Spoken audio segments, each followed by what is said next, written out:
നമസ്കാരം, ഭാരത് ലൈവിലേക്ക് സ്വാഗതം. സംഘടനാ നേതാക്കളെ സന്ദർശിച്ച് വോട്ടുറപ്പിച്ച് NDA സ്ഥാനാർത്ഥി രാജീവ് ചന്ദ്രശേഖർ. ഇന്നലെ ഉച്ചയ്ക്ക് കാട്ടാക്കടയിൽ നടന്ന പ്രധാനമന്ത്രി നരേന്ദ്രമോദിയുടെ പൊതുസമ്മേളനത്തിൽ പങ്കെടുത്ത ശേഷം കാരയ്ക്കാമണ്ഡപം, നടുവത്ത്, വിരാട് നമസ്ത വിശ്വകർമ്മ സഭ നേതാക്കന്മാരെയും കൂടിക്കാഴ്ച നടത്തി. താമരപ്പൂവ് നൽകിയും ഷോൾ അണിയിച്ചും നേതാക്കൾ സ്ഥാനാർത്ഥിയെ സ്വീകരിച്ചു. സംഘടനയിലെ ജനങ്ങൾ അഭിമുഖീകരിക്കുന്ന വിവിധ വിഷയങ്ങൾ സ്ഥാനാർത്ഥിയോട് നേതാക്കൾ പങ്കുവച്ചു. വിശ്വകർമ്മ ഗ്രാമം എന്ന പ്രഖ്യാപനം ആറന്മുളയിൽ നടപ്പിലാക്കുക, ഓണവില്ല്, നാനോ ശില്പങ്ങൾ, പവിത്രമോതിരം തുടങ്ങിയവ പ്രദർശിപ്പിക്കുന്നതിനും വിപണനം ചെയ്യുന്നതിനും എംപോറിയങ്ങൾ സ്ഥാപിക്കണമെന്നും വിശ്വകർമ്മ വേദപഠന ഇൻസ്റ്റിറ്റ്യൂട്ട് സ്ഥാപിക്കണമെന്നും ഇവർ സ്ഥാനാർത്ഥിയോട് ആവശ്യപ്പെട്ടു.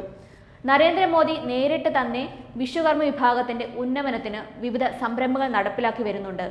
മൂന്നാമത് മോദി സർക്കാർ അധികാരത്തിൽ വരുന്നതോടെ അതെല്ലാം പൂർത്തീകരിക്കുമെന്ന് രാജീവ് ചന്ദ്രശേഖർ പറഞ്ഞു. രാജ്യത്ത് മോദി സർക്കാർ അധികാരത്തിൽ വരേണ്ടത് തങ്ങളുടെ ആവശ്യമാണെന്നും അതിനുവേണ്ടി സ്ഥാനാർത്ഥികൾക്ക് പൂർണ്ണ പിന്തുണ നേതാക്കൾ ഉറപ്പു നൽകി. സംസ്ഥാന president Vishnu Hari, vice president Saritha Jagannathan, ജില്ലാ പ്രസിഡന്റ് ഷാജി നേമം, സെക്രട്ടറി ജയമോഹൻ, സംസ്ഥാന കോർഡിനേറ്റർ ജഗന്നാഥൻ തുടങ്ങിയവർ കൂടിക്കാഴ്ചയിൽ പങ്കെടുത്തു.